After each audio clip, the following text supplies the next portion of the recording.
Halo semuanya, gue Okto, balik lagi di channel Tech Manis, Teknologi Masa Kini. Ini dia laptop gaming yang menurut gue pribadi lebih cocok untuk kalian para pekerja kreatif yang punya kebutuhan di atas rata-rata tentunya. Laptop ini nggak ada brandingan gamingnya sama sekali, jadi desainnya tuh clean aja gitu, nggak ada aksen merah atau gimana gitu ya. Tapi kita tahu laptop ini support untuk gaming dengan kita lihat batch Ryzen 7 dan graphics card Radeon RX-nya dia. Jadi ini dia MSI Delta 15 AMD Advantage. Kita akan bahas, langsung aja masuk ke videonya.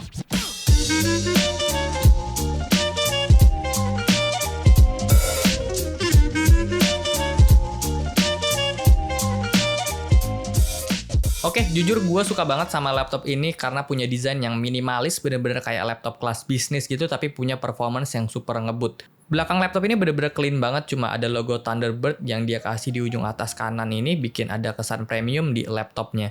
Untuk material yang dipakai juga ini kayak aluminium gitu, bukan plastik, jadi tentu ini berasa kokoh feel-nya. Kita bisa buka laptopnya dengan satu tangan kayak gini dan bukanya itu bisa sampai 180 derajat. Jadi ini tuh enak kalau misal kita lagi ketemu rekan di cafe terus duduknya depan-depanan gitu, pengen nunjukin konten di laptop kita, ini bisa banget, apalagi ada shortcut untuk ngeflip si tampilan layarnya di tombol F12. Kita masih ngomongin desain, ada logo MSI yang versi sekarang di dagu layarnya dia, dan gue suka sama logo MSI yang sekarang dibanding logo MSI yang ada di laptop gue dulu. Bezel tertipisnya ada di bagian kanan dan kiri, sementara atas nggak terlalu tipis karena ada webcam. Layar laptop ini 15,6 inch 1080p pakai panel IPS dengan color gamut di 96% sRGB, jadi tentu ini udah cukup untuk kebutuhan kreatif walaupun bukan yang terbaik.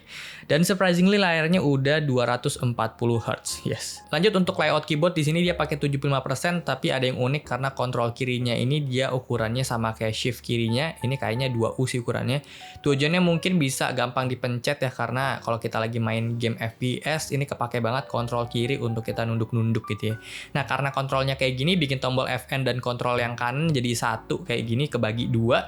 Ini unik sih, belum pernah gue lihat kayak gini tombolnya. Untuk touchpad di sini gue juga suka surface-nya, cuma ini posisinya terlalu center menurut gue, jadi kalau ngetik sering banget tangan kanan tuh ke pencet-pencet touchpad-nya dia. Di atas keyboard ada ventilasi untuk sirkulasi udara yang gue kira ini speaker tadinya. Wajar laptop ini butuh banyak ventilasi, nggak cuma di sini doang tapi ada di kanan kiri sama belakang untuk exhaust. Sementara untuk di atas sama bawah itu untuk jalur masuk angin, udara, air, tanah.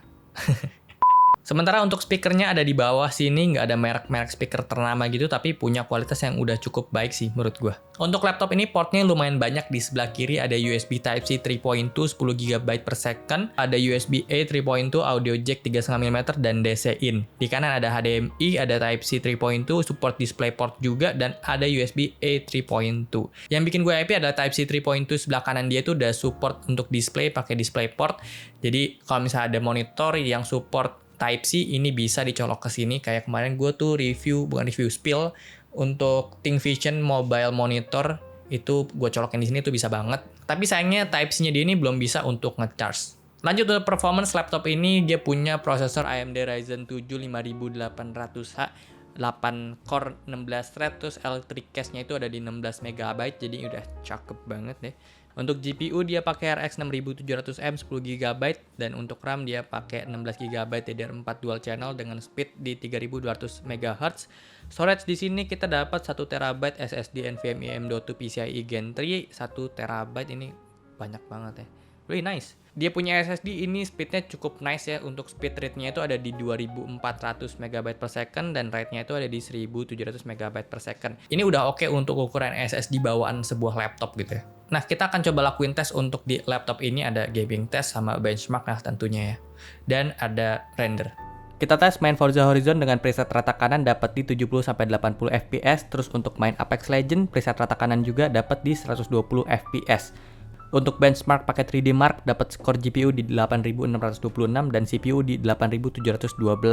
Untuk rendering footage 4K durasi 11 menit perlu waktu 17 menit untuk selesaiinnya.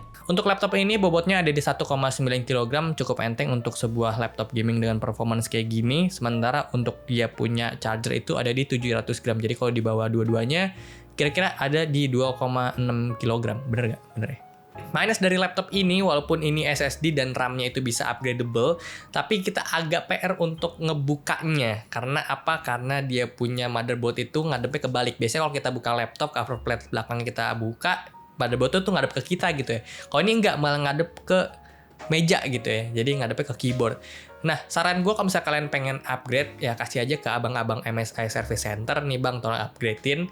Itu jangan di-upgrade sendiri karena ya takut ada apa-apa. Oke, jadi segitu aja video dari gue kali ini. Terima kasih buat kalian yang udah klik video ini, nonton sampai habis. Silahkan tinggalkan komentar di kolom komentar di bawah jika ada info saran seputar konten di channel ini.